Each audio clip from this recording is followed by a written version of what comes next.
Om Swastiastu. Halo anak-anak semua. Pada hari ini kita akan kembali mempelajari materi di tema yang kedua, subtema keempat, pembelajaran kelima dan keenam.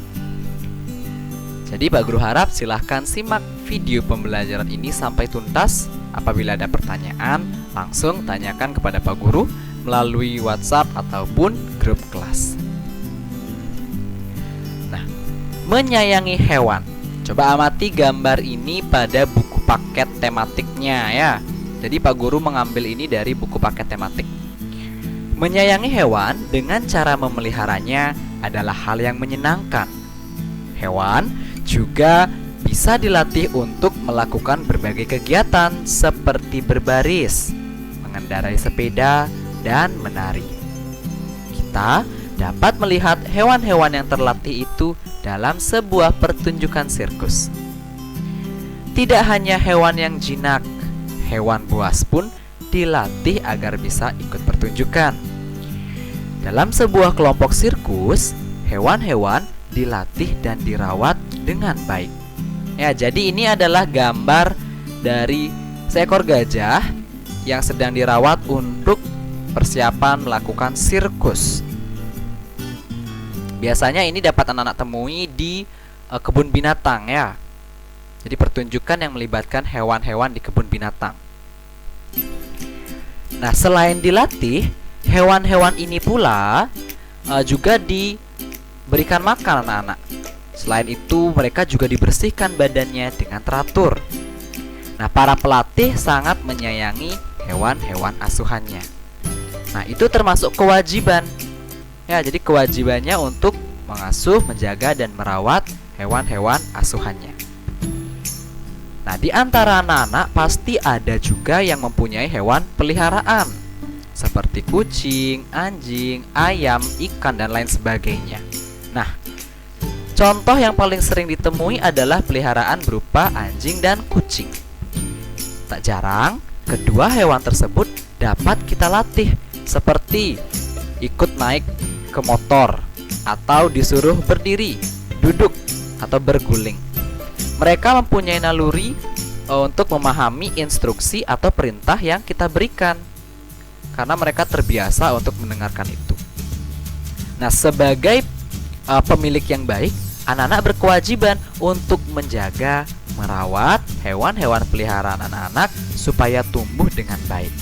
Contohnya, memberikan makan yang rajin membersihkan kandang, dan memandikan hewan peliharaannya ya. Nah, jika tadi anak-anak sudah melihat gambar staff ya, staff atau pegawai dari sirkus, mereka yang sangat telaten atau menyayangi hewan-hewan asuhannya. Nah, sekarang petugas sirkus tersebut juga sedang mempersiapkan makanan untuk hewan pemakan daging. Petugas itu memotong daging menjadi 8 bagian yang sama besar. Ya, dibagi menjadi 8 bagian. Dari 8 bagian itu, 5 bagian daging diberikan untuk harimau. Bagian daging yang dimakan harimau, jika ditulis dalam pecahan, itu dapat ditulis sebagai berikut. Pak Guru aja untuk mengingat pecahan terlebih dahulu ya. Jadi pecahan terdiri dari 2 bilangan atau 2 angka, yakni A per A, A per B. Enak ya? Nah, jadi A per B terdiri dari 2 bilangan yang dibatasi oleh garis seperti ini tengah-tengahnya. A disebut pembilang dan B disebut penyebut. Ya, pada contoh yang ini, dari 8 bagian yang sama besar, 5 bagian daging diberikan untuk harimau. Nah, 5 bagian yang diberikan ini disebut sebagai pembilang, maka ditulis di bagian atas ya. Nah, per total keseluruhan, penyebut. Penyebut itu adalah total keseluruhan. Berapa total keseluruhan daging yang ada sebelum dibagikan? Nah, sebelum dibagikan kan diketahui adalah 8. Maka penyebutnya kita tulis 8. Ya, 5 per 8. 5 bagian daging yang diberikan kepada harimau dari total keseluruhan 8. Jangan sampai terbalik 8 per 5. Beda nanti artinya lagi. Ya. Kemudian yang kedua, akan tersisa 3 bagian. 3 bagian daging ini diberikan untuk beruang. Bagian daging yang dimakan beruang, jika ditulis dalam pecahan, maka seperti ini. Diketahui 3 bagian untuk beruang, maka 3 sebagai pembilang per total keseluruhan 8. Sudah jadi, maka pecahan dari 3 bagian yang diberikan beruang ditulis 3 per 8. Sekarang pertanyaannya, yang mana yang mendapatkan bagian yang lebih banyak? Apakah harimau atau si beruang? Nah, untuk membandingkan nilai, coba amati contoh Pak Guru ya. Ini Pak Guru jelaskan singkat saja. 5 per 8. Semoga anak-anak bisa memahami gambar Pak Guru.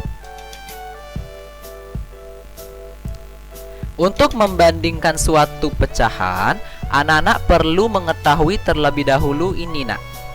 Ya. Jadi tanda-tandanya sama seperti membandingkan bilangan bulat. Nah, ini tanda lebih kecil.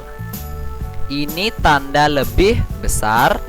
Ini tanda sama dengan. Diingat, tanda-tandanya ya, lebih kecil, lebih besar, sama dengan. Kemudian, untuk dapat membandingkan dua pecahan, anak-anak harus melihat terlebih dahulu angka penyebutnya. Jika angkanya sudah sama, maka anak-anak tinggal melihat angka yang ada di atas atau pembilang. Contohnya pada ini kan, 3 per 8 dan 5 per 8. Penyebutnya sudah sama, yakni sama-sama angka 8. Maka untuk membandingkan, kita hanya perlu melihat angka di atasnya. Mana lebih besar, 3 atau 5? Otomatis kan 5. Maka dibaca 3 per 8 lebih kecil daripada 5 per 8. Tanda lebih kecil yang ini. Sehingga tandanya seperti ini ya. 3 per 8 lebih kecil daripada 5 per 8. Jadi diketahui yang mendapatkan bagian yang lebih banyak adalah si harimau, karena dia mendapatkan bagian 5 bagian dari total keseluruhan 8. Sedangkan si beruang hanya mendapatkan 3 bagian dari total keseluruhan 8. Bagaimana? Mudah bukan? Itu cara membandingkan pecahan.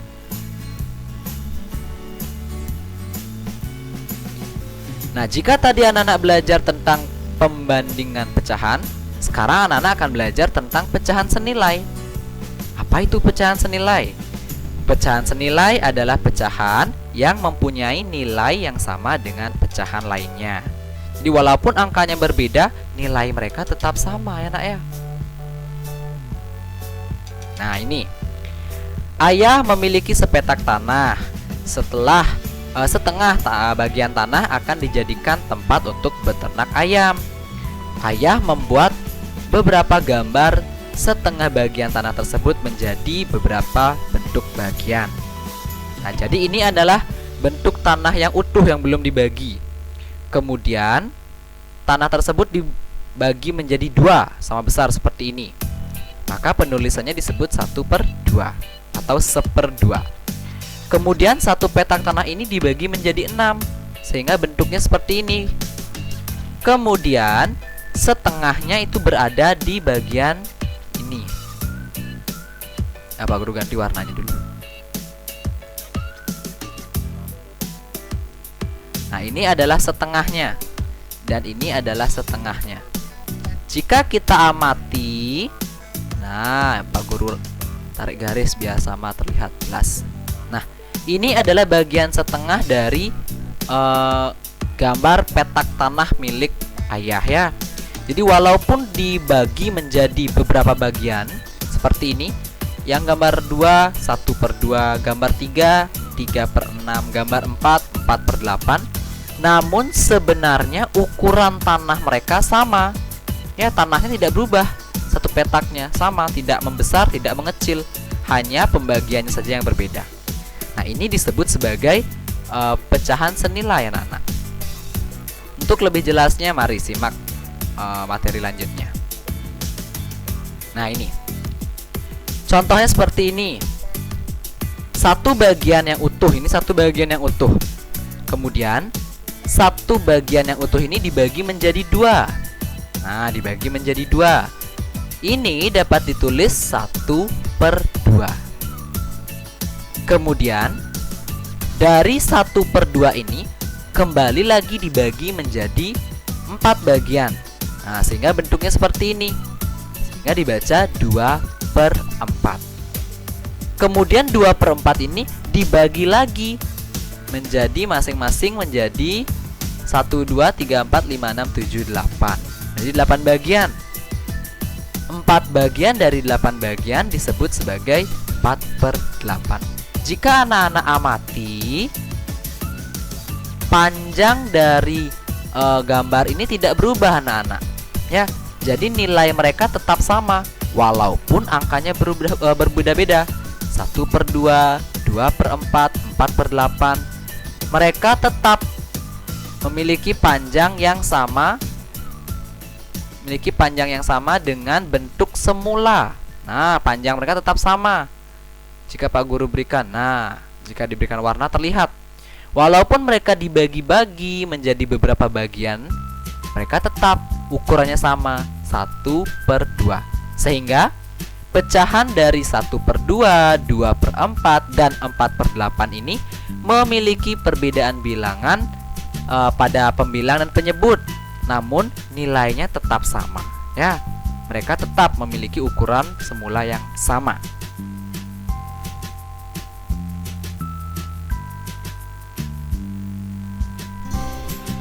Nah, sekarang anak-anak akan belajar menulis atau mencari ini pecahan senilai.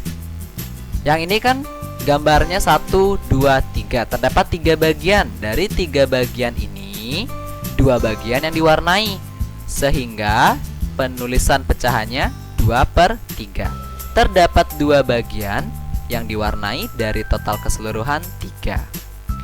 Kemudian dari bangun ini dipecah lagi menjadi 1, 2, 3, 4, 5, 6. Ya. Kemudian dari total ini yang diwarnai adalah 1, 2, 3, 4. Sehingga kita tulis 4/6.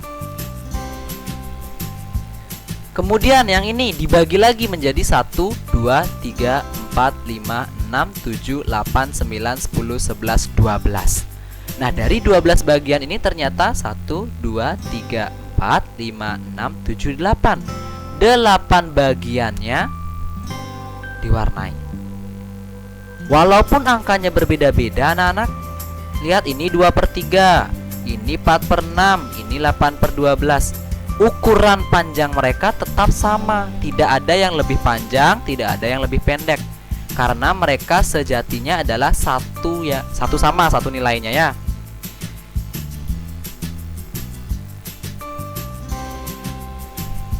Nah, itu cara mencari pecahan senilai menggunakan gambar. Selanjutnya Pak Guru akan beritahu bagaimana cara mencari pecahan senilai tanpa menggunakan gambar. Nah, di sini Pak Guru tulis langsung ya. Misalnya Pak Guru punya pecahan 3/5. Pecahan 3/5 ini senilai dengan berapa saja ya? Maka kita tulis sama dengan titik, titik, titik, titik. Senilai dengan berapa saja. Kita cari. Cara mencari pecahan senilai yakni dengan cara mengkalikan bilangan pembilang dengan penyebut dengan angka yang sama. Contoh, 3/5 sama dengan, kita tulis 3/5 dikali. Jika kita ingin mengalikan dengan angka 2, jika di atas dikali 2, di bawah juga harus kali 2. Ya. Jadi angka yang berubah hanya angka yang di belakang ini saja. Kalau kali 3, keduanya kali 3. Dikali berapapun boleh. Enak ya? Sama dengan 2 dikali 3, 6. Kalian sudah belajar perkalian sebelumnya. Kemudian 5 dikali 2, 10. Maka pecahan 3/5 ini nilainya sama dengan 6/10. Contoh lagi, cari lagi 3/5 senilai dengan berapa lagi ya? 3/5 kita kalikan. Sekarang kita kalikan coba dengan angka 3. Jika di atas kali 3, di bawah juga kali 3. 3 kali 3, 9. Kemudian 5 dikali 3 adalah 15. Jadi 3/5 juga setara dengan 9/15. Ya, seperti itu caranya nak untuk mencari pecahan senilai dari soal pecahan lainnya. Ya, Mbak Amati, walaupun angkanya berbeda tapi nilainya sama. Mau dibuktikan? Boleh. Sekarang kita buktikan 6/10-nya. 6/10. Mohon maaf videonya mungkin agak panjang karena kita menjelaskan atau kita akan mempelajari dari awal ya nak ya, cara mencari nilai pecahan. Kalau tadi yang ini untuk mencari nilai atau pecahan yang senilai, sekarang ini untuk membuktikan ya. Nah, Pak Guru tulis dulu di sini. Mencari pecahan senilai. Nah, ini Pak Guru tulis ini lagi. Senilai. Kalau yang ini membuktikan. Ya, ini membuktikan. Sekarang kita lanjutkan. 6/10 yang ini kita buktikan apakah nilainya sama dengan 3/5. Caranya kebalikan dari kali, yakni dibagi. Jadi kita bagi kedua bilangan ini dengan angka yang sama. Kalau tadi dikali dengan angka yang sama, ya. Kita bagi dengan angka 2. Kalau di atas bisa dibagi 2, di bawah juga harus bisa dibagi 2. Kalau di atas bisa dibagi 2 tapi di bawah tidak bisa, maka cari angka lainnya ya. Pokoknya harus bisa dibagi dengan angka yang sama. 6 dibagi 2 hasilnya 3. Kemudian 10 dibagi 2 hasilnya 5. Nah, maka setelah dibuktikan angka yang diperoleh adalah angka yang sama.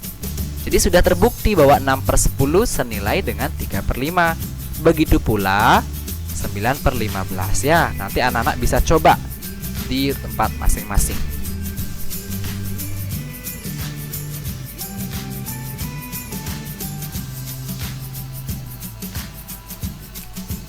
Nah, yang ini. Seorang pengusaha mempekerjakan 4 petani untuk mengelola tanah kebunnya. Pengusaha tersebut membagi tanah menjadi 16 bagian sama besar. Lalu membagi tugas seperti berikut. Petani A bertugas menanam tomat pada 7 bagian tanah. Petani B bertugas menanam sayur bayam pada 3 bagian tanah. Dan petani C bertugas menanam cabai pada 2 bagian tanah. Maka kita bantu untuk menulis pecahannya. Jadi 16 bagian ini adalah total keseluruhan, atau disebut juga sebagai penyebut. Maka tanah yang ditanami tomat dapat ditulis 7/16 ya. Kemudian yang ditanami sayur bayam 3/16. Kemudian yang ditanami cabai 2/16. Kemudian yang terakhir ditanami bunga 4/16. Nah, seperti itu cara menyatakan pecahan dari soal cerita ya. Ingat, penyebut adalah total keseluruhan, Pembilang adalah angka yang ditanyakan atau bagian yang ditanyakan. Jadi semoga anak-anak memahami apa yang telah Pak Guru jelaskan tadi ya. Nah, silahkan anak-anak baca dongeng Si Kancil dan Buaya yang ada pada buku paket tematiknya. Di sana sudah ada anak-anak. Silahkan dibaca apa yang dibahas dan diceritakan dalam dongeng tersebut. Nah, tahukah anak-anak cara menentukan penokohan? Penokohan adalah tokoh yang ada dalam dongeng beserta sikap dan sifatnya.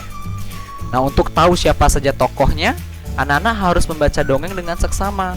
Kemudian catat tokoh-tokohnya siapa aja. Kemudian sifatnya bagaimana, itu dicatat. Sehingga anak-anak mengetahui, oh, tokoh A sifatnya seperti ini, dia baik, ramah. Tokoh B, dia jahat, dia suka mengganggu orang lain, dan lain sebagainya. Ya, silahkan anak baca dongeng tersebut terlebih dahulu. Nah, untuk dapat menjadi ketua kelompok, untuk dapat menjadi kelompok terbaik, ini adalah suatu kegiatan untuk bermain peran atau memerankan suatu tokoh atau seseorang dalam suatu dongeng, enak ya. Untuk dapat menjadi tokoh atau kelompok terbaik, kerjasama dari setiap anggota kelompok itu sangat dibutuhkan anak-anak. Melaksanakan peran masing-masing dengan baik adalah contoh sikap kerjasama yang baik. Ada banyak peran dalam kehidupan sehari-hari. Kerjasama yang baik dari setiap peran itu sangat dibutuhkan agar kehidupan berjalan dengan baik. Ya, peran itu adalah tugas atau kewajiban yang memang harus dilaksanakan. Jadi setiap orang itu punya peran mereka masing-masing. Ada orang yang berperan sebagai pelajar seperti anak-anak semua, yang tugasnya menuntut ilmu dengan sungguh-sungguh. Kemudian ada juga yang berperan sebagai guru seperti Pak Guru. Jadi tugas Pak Guru sebagai guru adalah mengajarkan, memberikan ilmu kepada adik-adik atau anak-anak sekalian. Kemudian ada juga petugas keamanan lingkungan. Tugasnya menjaga keamanan lingkungan. Jika mereka semua melakukan tugasnya dengan baik, perannya dengan baik, maka kehidupan bermasyarakat akan terjaga dan terjalin dengan baik pula, ya. Baik, sekian video pembelajaran untuk kali ini. Mohon maaf videonya agak sedikit panjang karena terdapat materi yang sedikit padat untuk dijelaskan. Kalau ada pertanyaan silahkan tanyakan pada Pak Guru langsung di WA atau di kelas atau di WhatsApp grup kelas ya. Sekian dan terima kasih.